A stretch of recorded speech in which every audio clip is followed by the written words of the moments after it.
سلام عمو، خوبی؟ خسته نباشی. یه زحمتی میکشی اینا رو واکس بزنی؟ بعد یه لنگش کن یه مقدار جلوش بلند شده. این زحمتشو بکشینم یه چسبش بزن. عدای تو بشم. دست شما درد نکنه. کی بیام ببرم؟ یه ساعت دیگه. ممنون.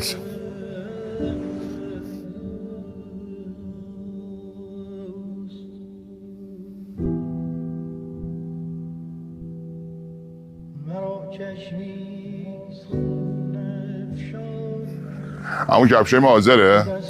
دست درد نکنه. زحمت چی میکشی؟ دست درد نکنه. چقدر شد؟ یه پولی داخل کفشتون جا مونده بود. داخل کفشای ما؟ بله. مطمئنی؟ بله. این داخل کفش من جا مونده بود؟ بله. مطمئن؟ بله.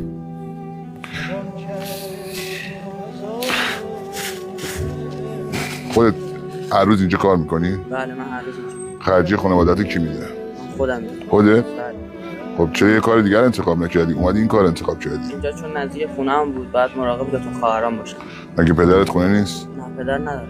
پدر نداری؟ رحمت خدا رفته؟ خدا بیامرزتش.